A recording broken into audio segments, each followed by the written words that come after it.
would describe my artistic process as absorption and meditation.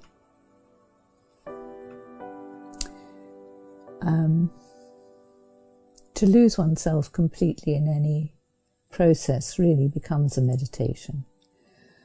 And for me, that is my natural way to absorb myself in something that manifests physically, which is very interesting. So the work actually carries a vibration and an atmosphere that affects people when they observe it, as does every piece of art.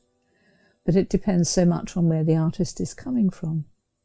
And because I work from the soul, and I believe it's true, it will affect the soul of people who perceive it or who observe it. Art allows people to release themselves, to relate to themselves, to be vulnerable.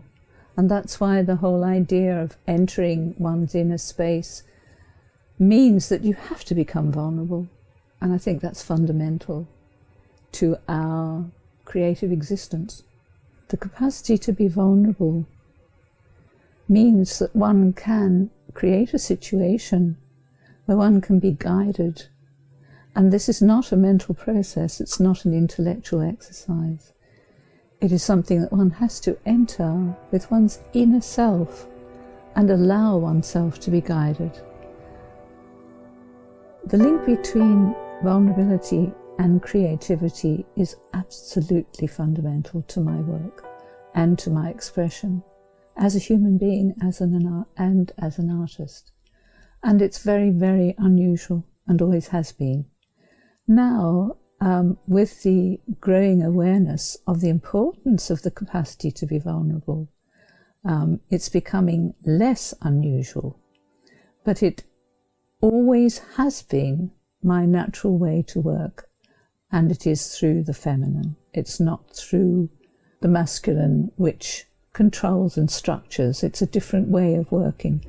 The vulnerability takes one into the matrix, the space where you can give birth, where you can create. And I think it's necessary for every human being to be able to enter that in order to truly create for themselves. And my way has always been that. It's always an inner response that triggers my beginning a series of work or a painting or something. The technical aspects will come in because I've been trained in those. So the masculine container is automatic, and I just draw on whichever one fulfills the purpose I need, which I'm being guided through by the feminine. My way of teaching as a creative process differs very little from my way of working as an artist. It's the same place that it comes from. One just happens to be working with people and a group rather than manifesting that from within oneself.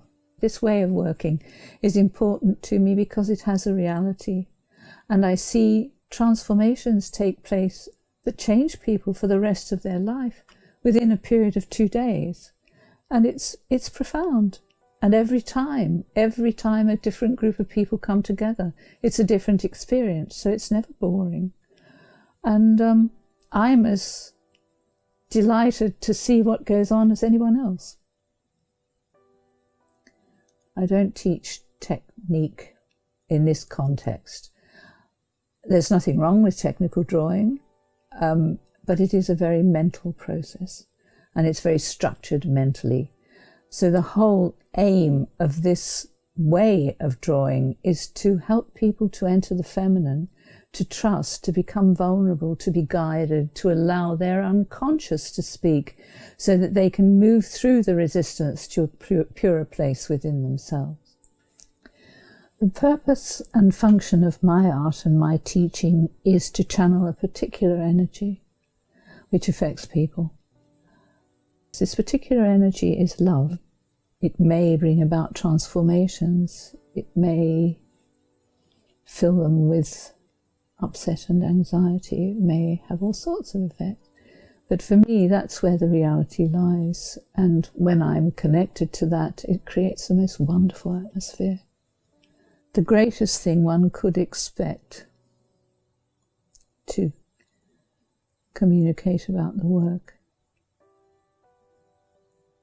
is that it should be appreciated for what it is. And those who are able to do that are rare, because they have to somehow be able to appreciate the reality of the soul.